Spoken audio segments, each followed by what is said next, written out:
یہ بھی شافعیہ کے یہاں افضلیت کے اعتبار سے بتایا گیا، زیادہ بہتر ہے۔ کوئی اور سوال ہو تو پوچھ۔ 4 ایک ساتھ پڑھ سکتے ہیں، 2 کر کے پڑھنا ضروری؟ دن اور رات میں آپ 4 ایک ساتھ پڑھنا چاہیں تو پڑھ سکتے ہیں، لیکن اگر دن میں پڑھیں تو بہتر ہے کہ چاروں ایک ہی ساتھ پڑھیں۔ اگر رات میں پڑھ رہے ہیں تو بہتر یہ ہے کہ 2 کر کے پڑھیں، ورنہ آپ 4 ایک ساتھ بھی پڑھ سکتے ہیں۔ بہتر اگر پوچھیں تو دن میں 4 ایک ساتھ، رات میں اگر پڑھیں گے تو 2۔ کوئی اور سوال ہے تو پوچھئے، شرمائیے نہیں۔ استاد گرامی سید محمد بن یحییٰ الحسینی نیناوی فرماتے ہیں کہ سب سے بے وقوف وہ سوال ہے جو کبھی کیا ہی نہ جائے۔ بہت خوبصورت بات دکھی کہ سوال بے وقوف ہے یا نہیں ہے یہ آپ فیصلہ نہیں کرنا چاہیے۔ سوال اچھا ہے برا ہے یہ آپ سوچنا نہیں۔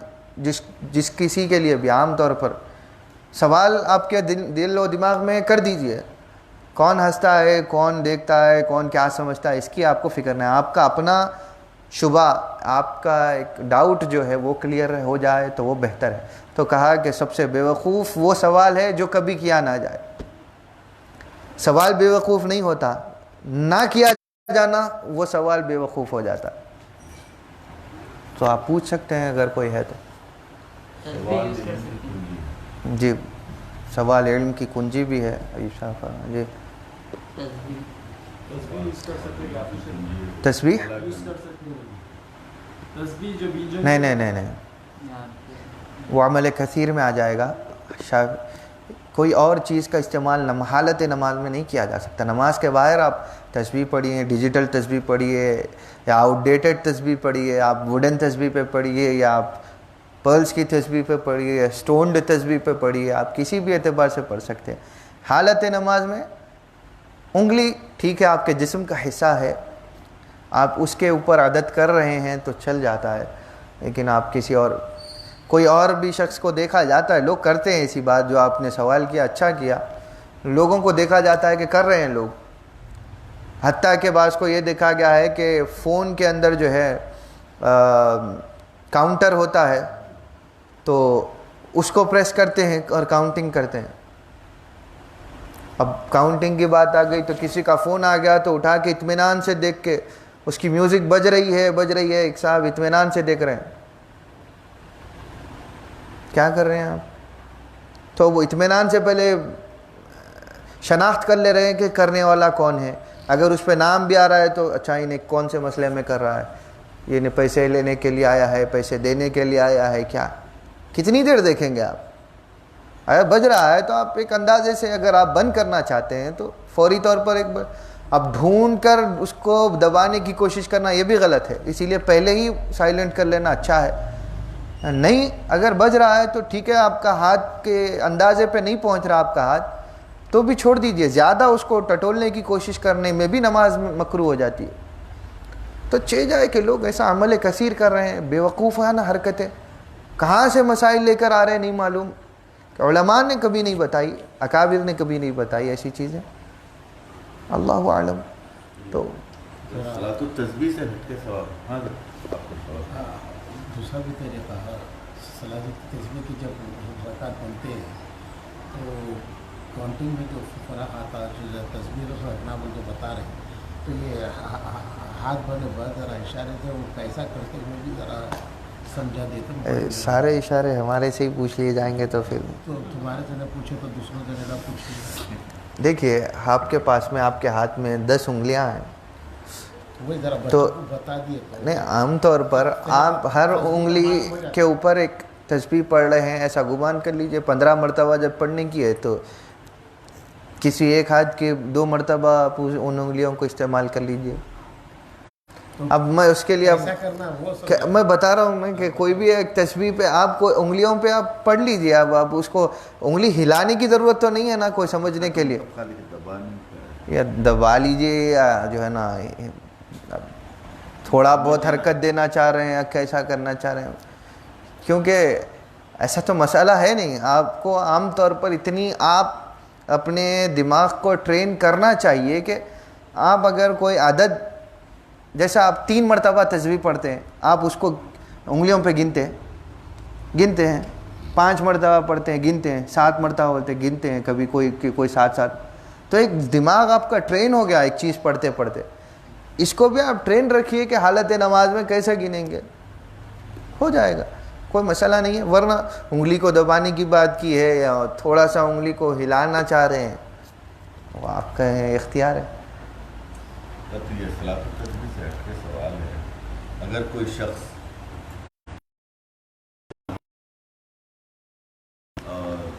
اسے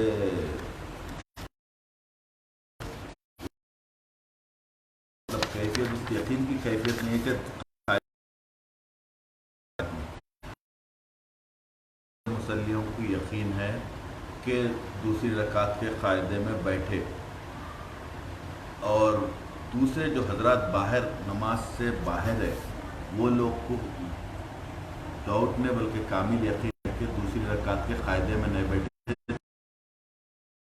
تیسری رکعت میں سلام پھیر دیے، دوسری رکعت میں بیٹھے بغیر اٹھ کے پھر تیسری رکعت میں پھیر دیے، تو اب ایسے کیا کریں؟ دیکھیے سب سے پہلے تو باہر کے لوگ تو پوری نماز اگر انہوں دیکھ رہے تھے تو جماعت میں کہیں کو شامل نہیں ہوئے بھائی، پہلے تو یہ بات. تو باہر سے دیکھنے والا شخص لازم ہے کہ وہ یا تو بیچ میں آیا ہے یا بعد میں. اب اگر جماعت میں شامل ہو گیا تو پھر اب اس کے بعد میں جب بیچ میں اگر شامل ہوا ہے تو امام کی پیروی کرے گا، ٹھیک ہے. اگر انہیں دوسری رکعت میں آیا تو اس کی وہاں سے پہلی ہے تو اس کو تو پہلے بیچ میں ذکر کرنے کی ضرورت ہی نہیں ہے. باہر کے شخص کی بات یہیں ختم. اب رہی بات جو لوگ نماز میں ہیں، امام کو یقین ہے کہ وہ دوسری رکعت میں بیٹھا تھا تو نماز ہو گئی.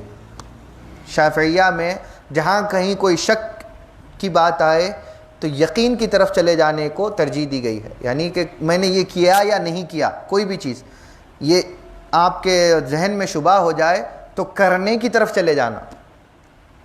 یہ فقہا کا قول ہے جو ہم، یہ مجھے یاد بھی ہے کہ ہم نے جو ہے نا اس کو ذکر کر دیا تھا نماز کے بیان میں، لیکن پھر سے اگر آپ کو یاد آیا ہے تو امام کو یقین تھا تو نماز ختم.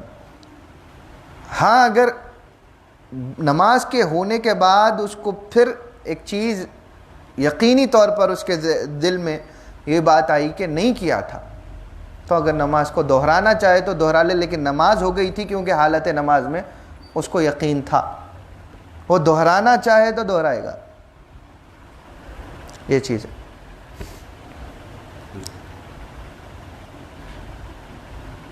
تو چاہے 3 رکعت حقیقت میں ہو یا حقیقت میں اس کا قاعدہ چھوٹا، اس کے یقین پر نماز ہو گئی. یا کوئی مقتدی بھی ہے، امام اگر پڑھ رہا ہے تو اس کو مقتدی کو اپنا ڈگمگ جو یقین ہے اس کو ظاہر کرنے کی ضرورت نہیں. ہاں اگر اس کو مقتدی کو یقین ہو کہ امام قاعدہ بھول گئے تھے، پہلا جلسہ بھول گئے تھے، تو وہ وہاں پر امام کو اشارہ کر سکتا ہے تکبیر کے ذریعے، آوازیں نہیں کرے گا اے امام صاحب وہ نہیں بیٹھے. بیوقوفی کرتے ہیں لوگ، آج بھی کر رہے ہیں، یا اپنے حلق کو حرکتیں دیتے ہیں. ارے لا حول ولا قوت الا باللہ، آپ کو اتنا یہ نہیں کہ کیسے کرنا ہے، تکبیر کہیے، امام متوجہ ہو جائے گا. امام وہی جو مسائل سے آگاہ ہو. اور ماشاءاللہ بعض تو ایسے ہیں کہ قرات میں آگے پیچھے ہو گئے، امام سے خطا ہو گئی.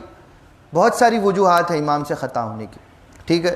قرات میں آگے پیچھے ہو گیا امام تو کیا کرتے ہیں، بڑی خواہش ہوتی ہے کہ جس کو یاد ہوتا ہے یا پیچھے اگر کوئی دوسرا حافظ ہو تو بڑی خواہش ہوتی ہے لقمہ دینے کی.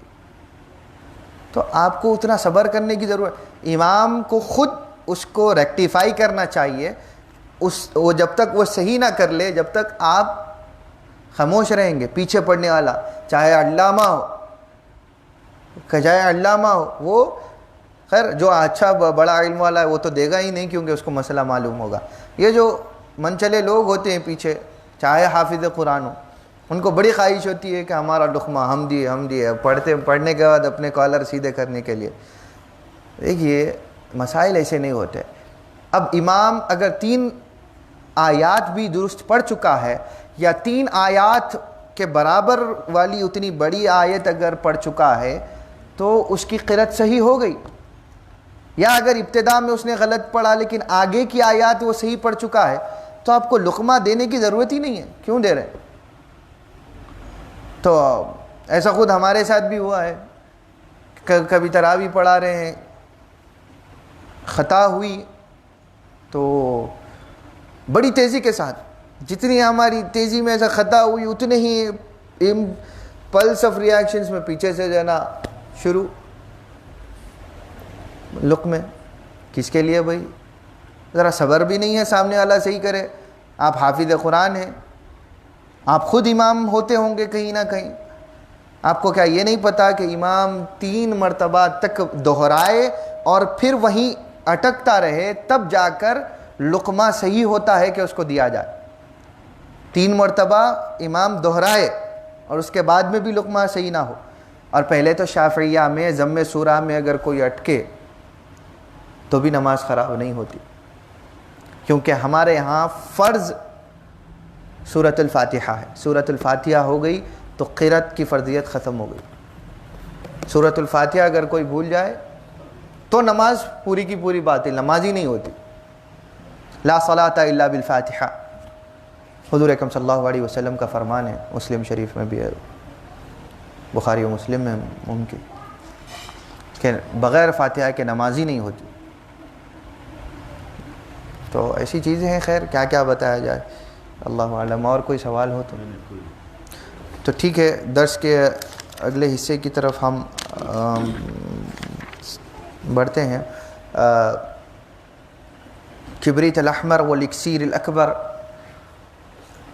کے بیان میں ہم پچھلے درس میں ملامتی اور قلندروں کا اور ملامتیوں کے گروہوں کا تذکرہ کر چکے کہ وہ اور ان کا طریق اور ان کے کیفیات کیا ہوتی ہیں، اس کا ایک خلاصہ دیا ہے. ہم نے ان کی کیفیات کو نہیں بیان کیا، ان کی کیفیات کس پیرائے میں ہوتی ہیں، ہم نے ان پیرائوں کا تذکرہ کیا. آگے سیدنا الامام العیدروس ارشاد فرماتے ہیں من حرمت المؤمن حسن الظن بہ.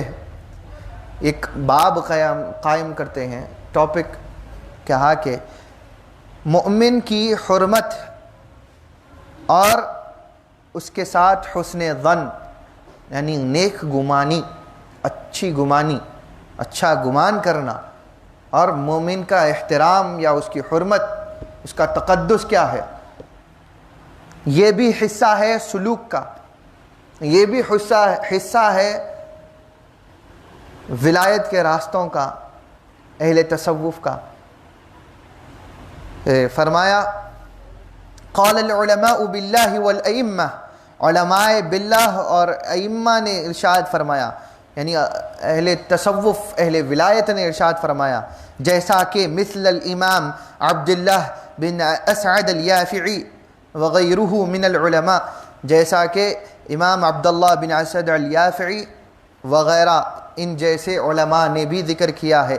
قال الامام عبداللہ بن اسعد الیافعی فی کتابہ، امام عبداللہ بن اسعد نے اپنی کتاب نشر المحاسن میں ذکر کیا، قلت ولعظمت حرمت المؤمن اذا صدر منه كفر صریح يتعمده او ارتد عن الاسلام والعیاذ باللہ لا يبادر الى قتله بل يستتاب وجوبا واستحبابا على خلاف في ذلك فكيف بمن لا يعلم تعمد الكفر منه ولفظه يحتمل وجوها من إرادات التخصيص وغيره ويحتمل أيضا السهو وسبق اللسان إلى غير ذلك فينبغي التثبت. وقد صرح الامام الغزالی ان، اس کے بعد آتے ہیں کہ فرمایا کہ امام الیافعی فرماتے ہیں مومن کی حرمت اور عظمت جو ہے وہ یہ ہے کہ اگر اس سے کوئی صریح، یعنی صریح کہتے ہیں واضح، کلیئر کفر بھی اگر اس سے صادر ہو جائے، وَيَتَعَمَّدَهُ، یا اگر وہ ارتداد اسلام سے مرتد ہو جائے مومن، اور مرتد ہونا یعنی کہ کسی بھی اسلامی احکام سے پھر جانا اور اسلام چھوڑ دینا، یہ اس کو ارتداد کہتے ہیں. ٹھیک ہے، اسلام چھوڑ کر کسی وجہ سے اسلام سے باہر کوئی دوسرے مذہب کو اختیار کرنا، یا اسلام کو چھوڑ کر کسی بھی مذہب میں نہ بھی جانا، اسلام چھوڑ دینا، یہ ارتداد کہا جاتا. اور کفر کہا جاتا ہے کہ کسی چیز کا انکار کر دینا. کفر انکار سے ہے، جیسا کہ نماز فرض کی گئی ہے، آپ نماز کا انکار کر دیں کافر ہو جاتے ہیں. ظاہری، آپ بہت زیادہ تصوف والوں کے ساتھ میں رہ کر کہیں کہ ظاہری نماز کیا ہے، باطنی نماز ہے، تو بھی کافر ہو گئے، کیونکہ فرضیت ظاہر میں ہی بیان کی گئی ہے. اب باطن میں آپ اپنے آپ کو مضبوط کریں، یہ آپ کا لازمہ ہے، لیکن ظاہر کی نماز آپ کبھی چھوڑ ہی نہیں سکتے. زکوٰۃ دینا فرض ہے، چھوڑ دیا کافر ہو گئے. قرآن کی آیات، ان میں سے کسی آیت کا انکار کر دینا کفر ہے. حضور اکرم صلی اللہ علیہ وسلم کی رسالت انکار کر دینا کفر ہے. قرآن میں شک کرنا کہ یہ لفظ قرآن کا نہیں کہیں اور سے آیا ہوگا کفر ہے. تو کفر بہت قسم کا ہے، انکار، شک، شبہ سے. اسی لیے شک کی گنجائش ہی نہیں رکھی گئی. دیکھیے نماز میں بھی شک آ جائے تو کہا کہ اطمینان کی طرف آ جاؤ، تو جہاں شک آ جائے اس کو چھوڑ دو، پازیٹو کی طرف آؤ. تو یہ سب چیزیں کیا ہیں؟ کفر کہلاتی ہیں. یہ چیزیں جس سے ہو جائے اس شخص کو کافر کہتے ہیں، یعنی انکار کرنے والا. ضروری نہیں ہے کہ غیر مسلمانوں کو ہی آپ کافر کہیں. خود ہمارے اندر اگر ہم ایسی چیزیں کر لیں تو ہم کافر ہو جاتے ہیں. جن چیزوں کی فردیت ہے، اہمیت ہے، بناء اسلام ہے، اگر ہم ان چیزوں کا انکار کر دیں تو کافر ہو جاتے ہیں. عقیدے کے باب میں کسی صحابی کا کسی دوسرے صحابی سے یا کسی صحابہ کے گروہ کا اہل بیت سے اختلاف کر جانا، یا ان کے ساتھ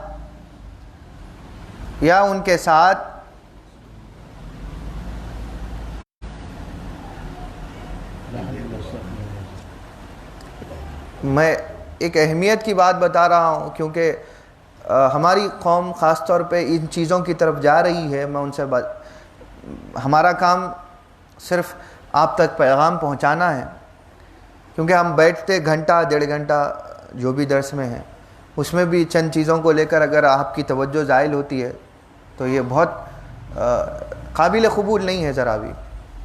ورنہ بہتر ہے کہ آپ کی اتنی پریشانی ہے، کوئی پرواہ نہیں ہے کہ ہم جو سننا چاہ رہے ہیں ان کو 4 کو سنا دیں یا 1 کو سنا دیں. تو بڑا فتنہ چلا ہے اس کو لے کر، میں اس کے لیے یہ بات کہہ رہا ہوں. صحابہ کا ایک گروہ دوسرے صحابہ کے گروہ سے ٹکرا لے، اس میں کفر کوئی نہیں. صحابہ کی ایک جماعت اہل بیت کی جماعت سے ٹکرا لے، کفر نہیں ہے. اہل بیت صحابہ سے ٹکرائیں کسی اختلافی مسئلے میں، کفر نہیں ہے. اس کو کفر کوئی ثابت نہیں کر سکتا عقیدے کی بنا پر. اور اہل سنت کے عقائد کی جو کتاب اٹھا لیں، اگر کوئی کتاب آپس میں دو مسلمان گروہوں کا لڑ پڑنے کو کافر کہتی ہے تو بتائیں، تو کوئی کتاب نہیں کہتی. تو بعد میں آنے والوں کو اس بارے میں لڑنے کی ضرورت نہیں ہے. کفر لوٹتا ہے کہنے والے پر. تو یہ عقیدہ ہے اہل سنت والجماعت کا کہ کفر کا فتویٰ کسی کو نہیں دیا جاتا، حتیٰ کہ وہ شخص جو حقیقت کو جانتے ہوئے حقیقت سے پھر جائے لیکن وہ کلمہ گو ہے، خدا اور رسول کو، خدا کو، اللہ تعالیٰ کو اپنا رب، اپنا الہ، اپنا معبود مانتا ہے، اور محمد الرسول اللہ صلی اللہ علیہ وسلم کو اپنا رسول مانتا ہے، محمد ابن عبداللہ صلی اللہ علیہ وسلم کو رسول مانتا ہے، نبی مانتا ہے، وہ مسلمان ہے۔ اس کے بعد یا اہل کی فضیلت کا انکار کرے، وہ کافر کہیں نہیں کہلاتا، کسی نص قرآنی سے کافر نہیں کہلاتا کا موقف ہے۔ اور سب سے بنیادی اور سب سے قدیم عقیدے کی کتاب اہل سنت کی حضرت امام طحاوی کی ہے، ابو جعفر طحاوی، ان کی کتاب کو اٹھا کر بھی پڑھ لیں تو انہوں نے بھی یہی لکھا، کافر کوئی نہیں، کافر کوئی نہیں۔ حتیٰ کہ شیعوں پر کفر کا فتویٰ دینے والے لوگ یہ بھی غلط ہیں، شیعہ کافر نہیں ہیں، اہل حدیث کافر نہیں ہیں، جو آج بات کر رہا ہوں کافر نہیں ہیں، اہل تبلیغ کافر نہیں ہیں، عقیدے سے گمراہ ہیں لیکن کافر نہیں۔ بہت فرق ہے جملے میں۔ اور جو کوئی کفر کے فتوے دیتے ہیں وہ ان کو سلامت۔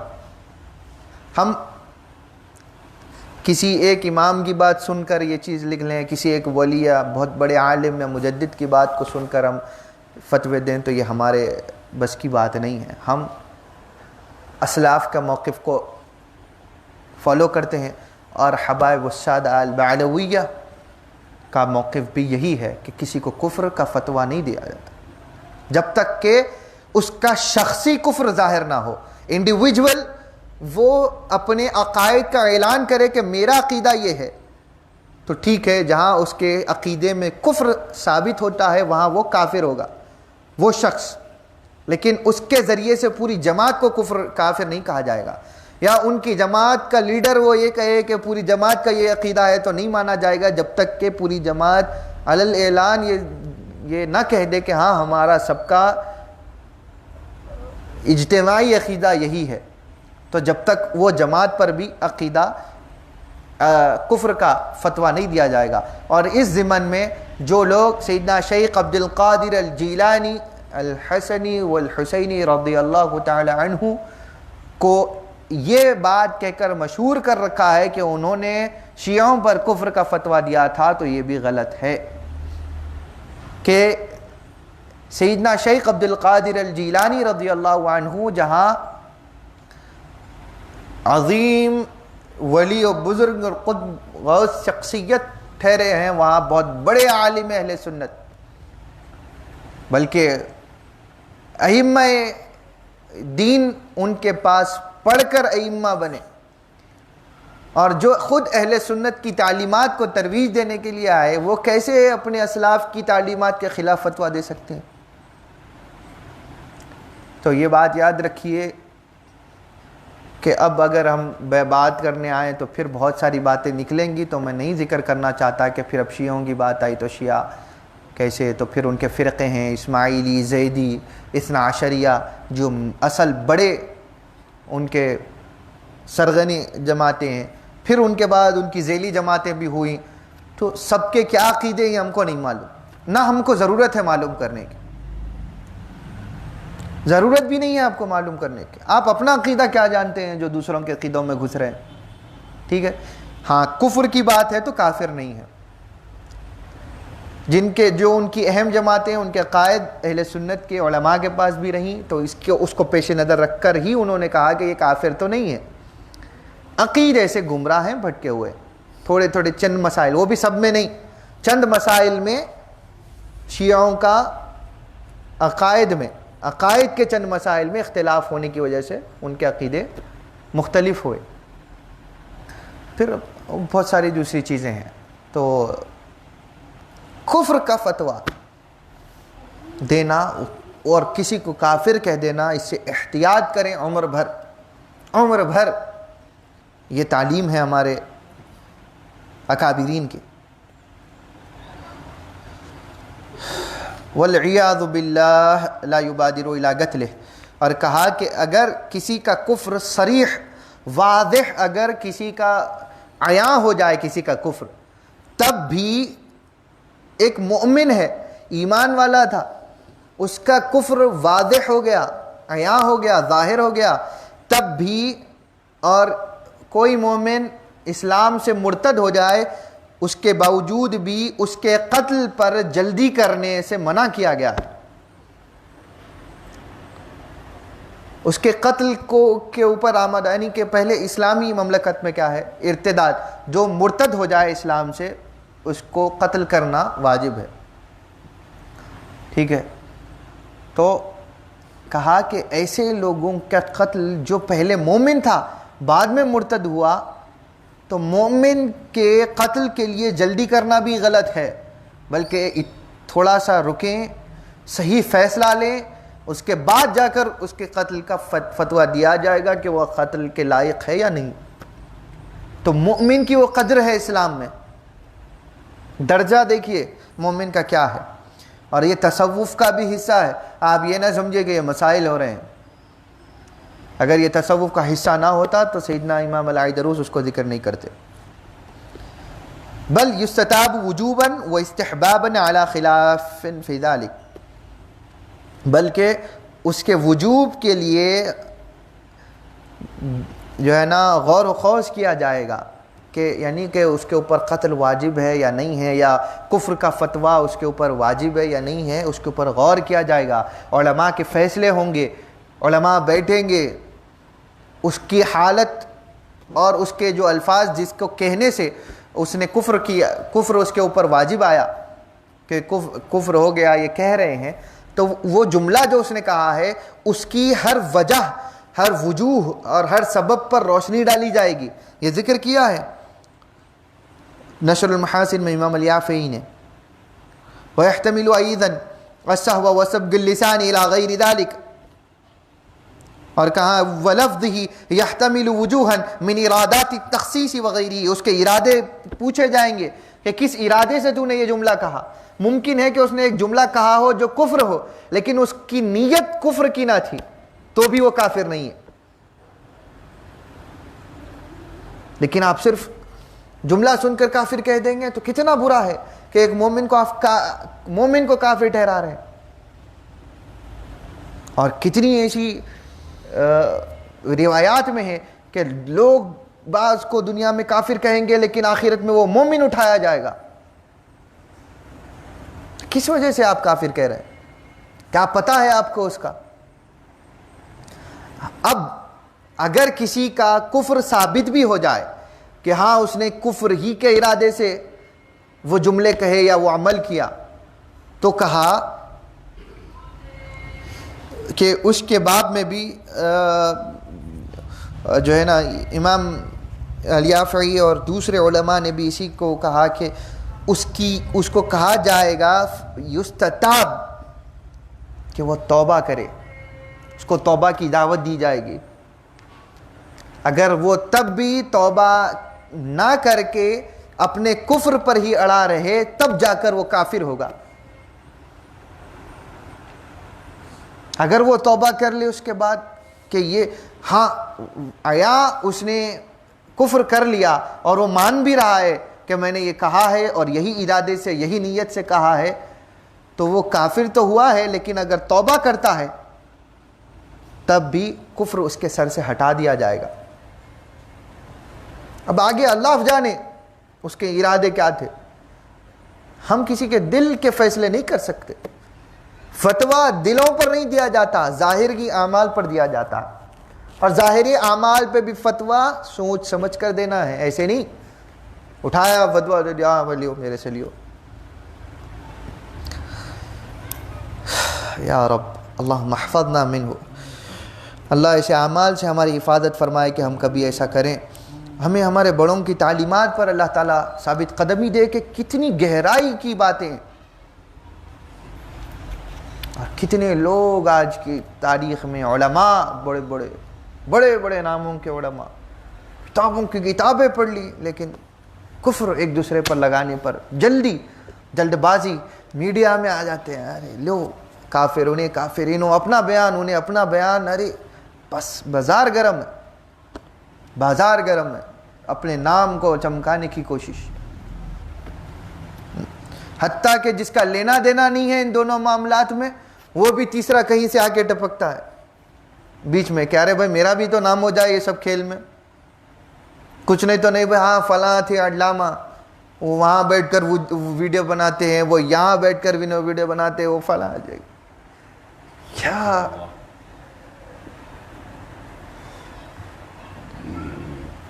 یہ علماء ہیں آپ کی ذمہ داری یہی ہے. ہم تو آپ سے زیادہ پڑھے لکھے نہیں ہوں گے لیکن ہمارے اسلاف تو یہی کہتے ہیں، علم ہمیں نہیں ہے، لا علم لنا الا ما علمتنا، اتنا ہی علم ہے جتنا اللہ نے ہمیں دیا. ہم عالم نہیں ہیں، اللہ عالم ہے، اللہ عالم ہے. عالم خود کو عالم کہے اور یہ کام کرے، پتہ نہیں کس روش پر دنیا جاری ہے. اللہ نسلوں کی حفاظت کرے. تو فرمایا کہ اس طریقے کے ساتھ کفر کا معاملہ ہوتا ہے. اور اب یہ صرف حرمت مؤمن اور حسن ظن اس کے ساتھ نیک گمانی رکھنا ہی ہے، یہ اتنا سب کرنا یہ نیک گمانی ہے.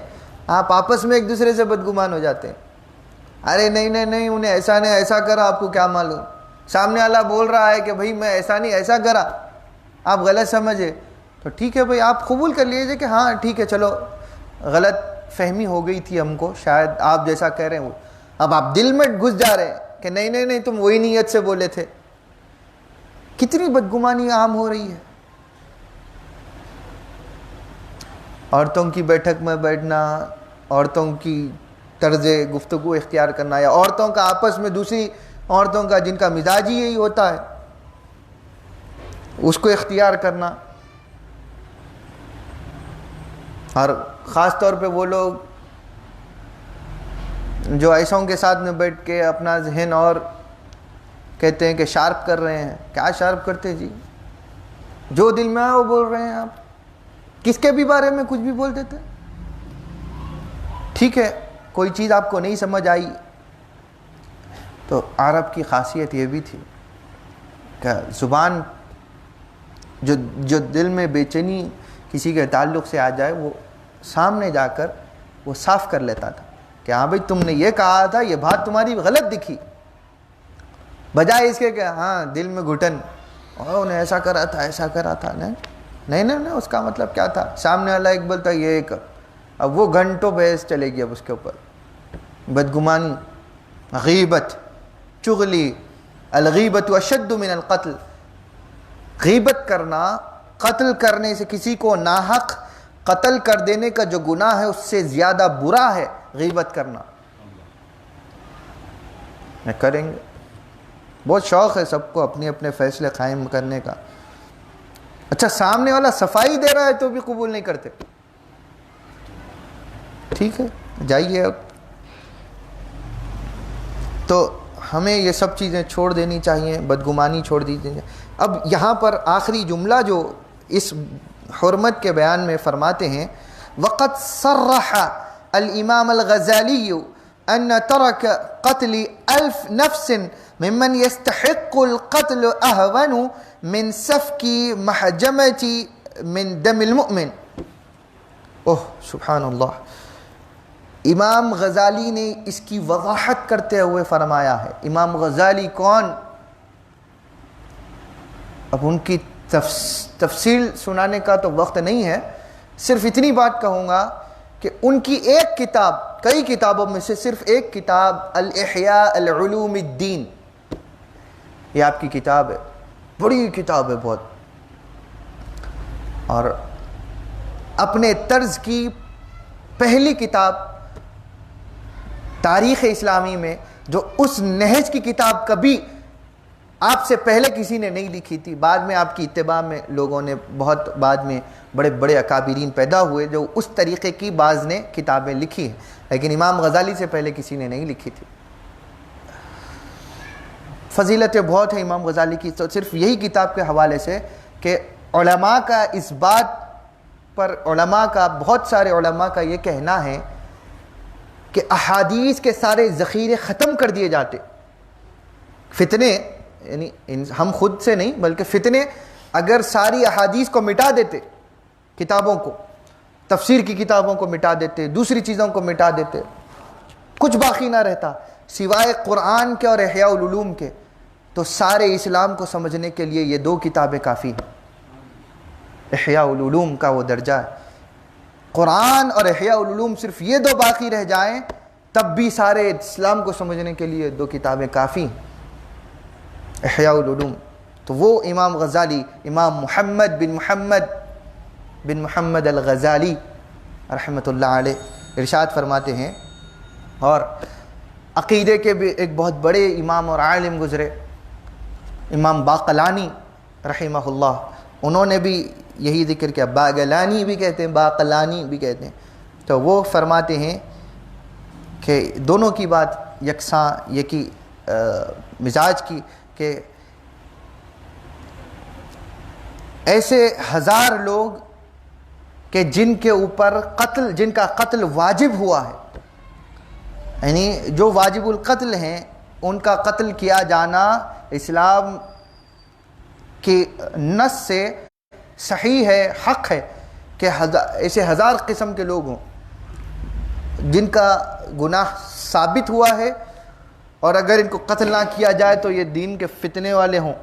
ایسے لوگ، ایسے 1000 واجب القتل کو چھوڑ دینا، آزاد کر دینا اتنا بڑا گناہ نہیں ہے جتنا کہ ایک مومن کا تھوڑا سا خون بھی نکل جائے ناحق، جتنا گناہ اس کے خون کا ہے، 1000 واجب القتل کو چھوڑ دینے کا بھی وہ گناہ نہیں ہے. واجب القتل یعنی کہ جن کا قتل واجب ہو جائے تو ان کو قتل کرنا ہی چاہیے، لیکن اتنی اہمیت کے باوجود اگر ان کو چھوڑ دیا جائے تو بھی اتنا گناہ نہیں ہوتا امت کو جتنا کہ ایک مومن کا ناحق تھوڑا سا خون بہہ جائے. تو جو وبال ہے نا، وہ وبال دوسروں پہ نہیں. مومن تھوڑی سی جائیدادوں کے معاملے میں اپنے بھائیوں کے اوپر جو ہے نا کا خون بہانے تیار ہے،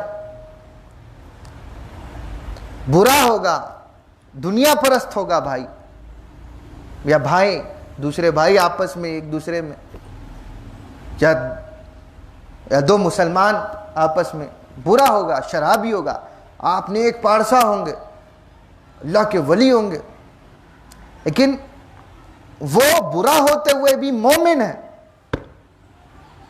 اس کی حرمت باقی ہے. خون کر دینا یہ تو بہت غلط، اس کا خون بہانا غلط ہے.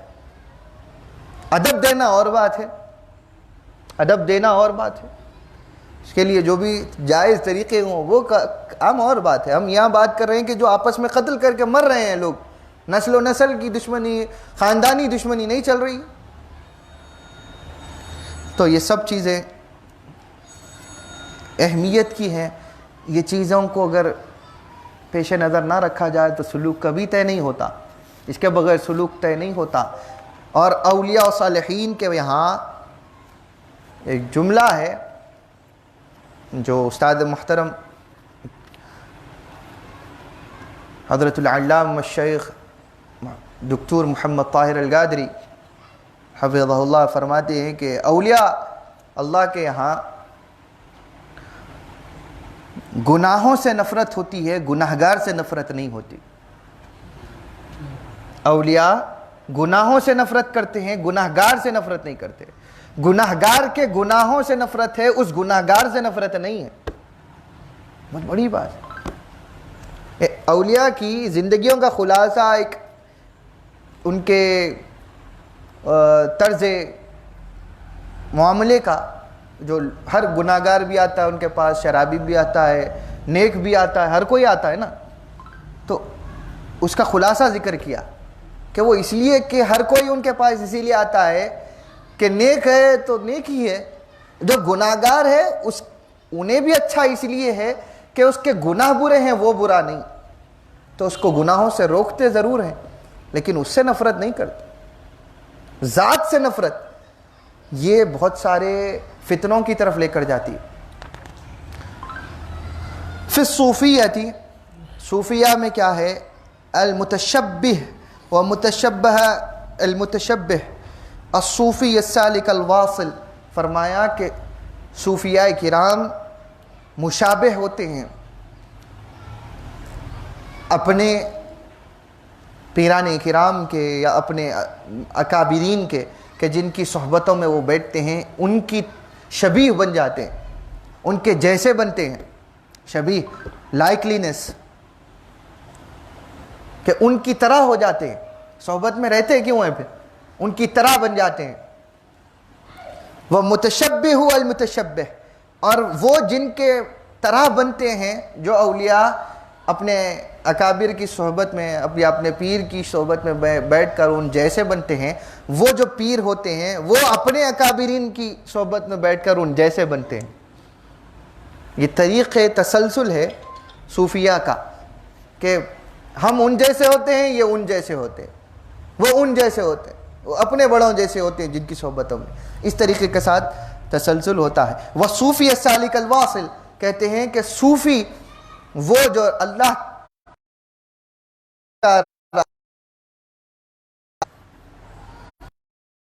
میں کہا کہ وہ سالک واصل ہوتا ہے، اس کا وصل، اس کا تعلق قائم رہتا ہے اپنے، وہ جس کی صحبت میں بیٹھا ہے اس شیخ سے حضور اکرم صلی اللہ علیہ وسلم تک۔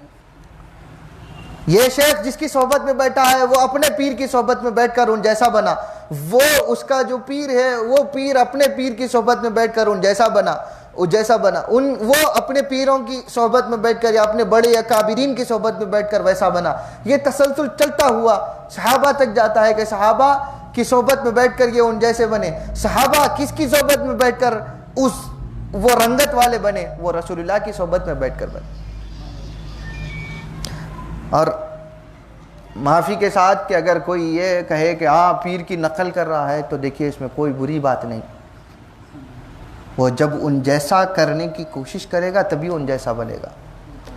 ہاں لیکن صرف نخرے باز بن رہا ہے تو بات غلط ہے، اس کا باطن بھی، اس کے اندر، اس کے دل میں اپنے پیر کے جیسا مزاج پیدا ہو، غلط کو غلط اور صحیح کو صحیح سمجھنے کا مزاج پیدا ہو، ہر چیز کو شریعت و حقیقت کے پیرایوں میں تولنے کا مزاج پیدا ہو، تب جا کر وہ جیسائیت مثلیت میں جائے، شبیہ بننے کی کوشش کرے۔ ان جیسا سے مراد ضروری نہیں ہے کہ مرید جو ہے پیر کے جیسا ہی بن جانے کے، نہیں کہ ان کے جیسا مقام لوگوں میں ظاہر کرنے کی کوشش کرے، ضروری نہیں ہوتا کہ ہمیشہ ویسا ہو۔ ان جیسا اللہ تعالیٰ کی خاطر ان کے معاملات، ان کے ظاہر میں بھی اسی لیے ان جیسا بننے کی کوشش کرتا ہے تاکہ سنت کا ان جیسا پابند بنے۔ اب دکھاوے کے لیے بن رہا ہے یا نہیں بن رہا ہے تو خیر دلوں کی بات ہے۔ اب جو دکھاوا کرنے کی کوشش کر رہا ہے تو اس کے لیے خبردار ہونے کی ضرورت ہے کہ تو دکھاوا نہ کر، پہلے تو وہ مزاج پیدا کر۔ والمتشبہ المتمسک بطریقہم المؤمن بطریقہم المحب لہم، کہ ایک متمسک جو اولیاء کے راستے سے جڑا ہوا شخص ہوتا ہے، ان کے طریقے پر، ان کے طریقت پر عمل کرنے والا ہوتا ہے، ایسا شخص مؤمن ہوتا ہے، ان کے راستے پر ایمان رکھنے والا شخص ہوتا ہے، ایسا شخص ان کے راستے کو ماننے والا ہوتا ہے کہ جو ان کے راستے پر چل رہا ہے، ان کے راستے کو اختیار کیا ہے۔ اب جیسا کہ جا کر ایک شخص جا کر ایک پیر کا مرید ہوتا ہے، وہاں سے وہ شیخ جو چیزوں کو فرماتا ہے کہ یہ کرو، یہ نہ کرو، یہ چیزوں کو اپنی زندگی میں اختیار کرو، تو یہ جو راستے پر عمل شروع کرتا ہے اس کو سالک کہتے ہیں، سلوک طے کرنے والا، یہ سلوک کے راستے پر چلا ہے۔ اور المؤمن بھی طریقہم، اور مومن ہوتا ہے ان کے راستے پر، یعنی کہ جب ہی راستے پر چلتا ہے اس شیخ کے کہ جب اس کے راستے پر ایمان ہو، کہ ہاں یہ راستے پر چل کر میں اپنے بڑوں سے اور حضور صلی اللہ علیہ وسلم سے اور اللہ تعالیٰ سے اپنا رشتہ روحانی مضبوط کر سکوں گا. المحب لہم، اور پھر یہ ان اکابرین سے محبت کرے گا، اس شیخ سے اور ان کے مشائخین سے محبت کرنے والا بنے گا. والمتشبہ المتشبہ المؤمن بطریقہم المحب لہم، اور پھر جس کا مرید ہوا ہے یا جس کے صحبت میں بیٹھ کر ان کے راستے کے اوپر عمل کرنا شروع کیا ہے، تو وہ جس کا شیخ، وہ اس کا جو شیخ ہے، وہ شیخ بھی اپنے بڑے کے راستے کا مسافر ہوتا ہے، اور ان راستے اور اس کے پیر کے راستے کا مرید اور مومن ہوتا ہے، ایمان رکھتا ہے اپنے پیر کے. ایک شخص کا مرید ہوا، یہ شخص بھی کسی کا مرید ہے یا کسی کی صحبت میں رہا ہوا، تو وہ جس کی صحبت میں رہا ہے یہ پیر، تو وہ جس کی صحبت میں رہا یا جس کا مرید ہوا، وہ پیر اپنے پیر کی طریقے کا مومن ہے، ایمان رکھنے والا ہے اور ان سے محبت رکھنے والا ہے. بغیر ایمان اور محبت کے راستہ کبھی عبور نہیں کیا جا سکتا. جس کے بھی مرید بنے اس کے بعد اس سے محبت اور اس کے طریقے پر ایمان. ایسا نہیں ہے کہ پھر دوسروں سے نفرت کرو یا دوسروں میں تولنے لگ جاؤ، کہہ رہے ہمارے پیر ایسے دوسرے ایسے، ہنسنا شروع کر دو. غلط ہے یہ، آپ کو کوئی حق نہیں، ورنہ آپ مرید ہی سچے نہیں ہوئے. آپ جب مرید ہوئے تو تصوف کا راستہ ہی یہ ہے کہ آپ دوسروں کے لیے نیک گمان بن جائیں. اب ان کے طریقے کیا ہیں چھوڑ دیجیے، آپ کو ان کے بارے میں نہیں پوچھا جائے گا، آپ اپنا دیکھیے کہ آپ کیا ہیں. وَمَنْ أَحَبَّ قَوْمًا كَانَ هُوَ مِنْهُمْ، اور یہ بات یاد رکھ لیجئے کہ جو شخص جس سے محبت رکھتا ہے یا جس گروہ سے، جس گروپ سے محبت کرتا ہے، وہ اسی میں سے ہو جاتا ہے. جس قوم سے محبت ہوتی ہے وہ اسی میں سے ہو جاتا. آپ کو اپنے پیر سے یا اپنے بزرگ، آپ جس کو بھی اپنا بزرگ یا بڑا مانتے ہیں یا ولی سمجھتے ہیں اور جا کر مرید نہ بھی ہوں تو بھی اس کی صحبت میں جا کر بیٹھتے ہیں اور اس سے محبت رکھتے ہیں، تو وہ محبت آپ کو انہی کے گروہ میں سے کر دے گی. آپ جن سے محبت کرتے ہیں آپ انہی میں سے ہوں گے. وفی الحدیث الصحیح، یہ حدیث صحیح بخاری اور مسلم اور ترمذی اور امام احمد نے اپنے مسند میں بھی روایت کیا، اور طبرانی نے بھی اس کو روایت کیا. فرمایا کہ، اور ابو داؤد میں بھی ہے وغیرہم، اور دوسری کتابوں میں بھی یہ حدیث وارد ہوئی ہے. وہ کیا؟ المرء مع من احب، ہر شخص قیامت کے دن اسی کے ساتھ ہوگا جس سے وہ محبت دنیا میں کرتا ہوگا. اگر دنیا میں رسول اللہ سے محبت ہوگی تو قیامت کے دن بھی حضور کے ساتھ رہے گا. زبانی نہیں، دل قلبی محبت. دنیا میں اکابرین سے محبت تھی، حبائب سے محبت تھی، آخرت میں بھی حبائب کے ساتھ ہوگا. دنیا میں سیدنا حبیب عیدروس بن حسین العیدروس رضی اللہ عنہ سے محبت تھی، آخرت میں انہی کے ساتھ ہوگا. دنیا میں سیدنا حبیب عبداللہ بن عیدروس العطاس کے ذات میں محبت تھی، آخرت میں بھی انہی کے ساتھ ہوگا. دنیا میں حبیب عبداللہ بن ابی بکر العیدروس سے محبت تھی، سلطان الملک، آخرت میں بھی ان کے ساتھ ہوگا. دنیا میں سیدنا شیخ عبد القادر الجیلانی سے محبت تھی. دنیا میں سیدنا خواجہ معین الدین حسن چشتی رضی اللہ عنہ سے محبت تھی. دنیا میں حضرت سیدنا شیخ شہاب الدین ابی حفص عمر سہروردی سے محبت تھی. دنیا میں شیخ بہاء الدین نقشبند رضی اللہ عنہ سے محبت تھی. دنیا میں حضرت شیخ احمد کبیر الرفاعی سے محبت تھی. دنیا میں داتا گنج بخش علی حجویری رضی اللہ عنہ سے محبت تھی. دنیا میں اگر حضرت بابا فرید الدین مسعود گنج شکر سے محبت تھی، صابر کلیری سے محبت تھی، اور نظام الدین محبوب الہی سے محبت تھی، بختیار کاکی سے محبت تھی، خواجہ باقی باللہ سے محبت تھی، حضرت شیخ احمد سرہندی سے محبت تھی، حضرت سیدنا نصیر الدین چراغ دہلی سے محبت تھی، حضرت برہان الدین غریب سے محبت تھی، حضرت زین الدین شیرازی سے محبت تھی، حضرت یوسفین سے محبت تھی، حضرت بندہ نواز رحمۃ اللہ علیہ سے محبت تھی، حضرت قدرت اللہ حسینی سے محبت تھی، حضرت سلطان العارفین بابا شرف الدین سہروردی سے محبت تھی، یا دیگر اولیاء کثیر جن سے بھی محبت تھی، آخرت میں انہی کے ساتھ دل سے محبت. المرء مع من احب، دنیا میں جس کو جس سے محبت تھی آخرت میں اسی کے ساتھ اٹھایا جائے گا، آخرت میں اسی کے ساتھ ہوگا۔ اللہ تعالیٰ کہنے سننے سے زیادہ عمل کی توفیق عطا فرمائے، اللہ تعالیٰ ہمارے احوال کی اصلاح فرمائے، جو کچھ ہم نے کہا پڑھا سنایا اللہ تعالیٰ اس کے ساتھ اگر اس میں کوئی کوتاہی ہے تو اللہ تعالیٰ معاف فرمائے، غلطیاں ہوئی ہیں تو اللہ تعالیٰ ان کو دور فرمائے، اللہ تعالیٰ اس پر عمل کی توفیق دے، وابستگی دے، اکابرین کے ساتھ میں تعلق دے، کتاب و سنت کا ہمیں اللہ تعالیٰ متمسک بنائے، اس کے اوپر عامل بنائے، ہمیں اپنے بزرگوں سے محبت اور تعلق اور وابستگی مضبوط کرنے کی توفیق عطا فرمائے، جو کوئی بیمار ہوں اللہ تعالیٰ ان کو شفا یابی عطا فرمائے، جو کوئی ہم سے جدا ہو گئے اللہ تعالیٰ ان کی مغفرت فرمائے، ان کے درجات کو بلند فرمائے، جو کوئی پریشان حال ہے اللہ تعالیٰ ان کی پریشانیوں کو دور فرما دے، اللہ تعالیٰ ہم سب کو ہمارے اکابرین کی باادب اور ان سے محبت کرنے والا بنا کے رکھے، تاکہ آخرت میں ہم ان کی صحبتوں میں رہ سکیں، ان کی رفاقتوں میں رہ سکیں، ان کے ذریعے سے رسول اللہ صلی اللہ علیہ وسلم کی صحبت اور رفاقت عطا فرمائے، اللہ تعالیٰ کی خوشنودی، اللہ کی رضا عطا فرمائے۔ وصلی اللہ علی خیر خلقہ سیدنا محمد وآلہ وصحبہ بارک وسلم۔ الفاتحہ لحضرت النبی سیدنا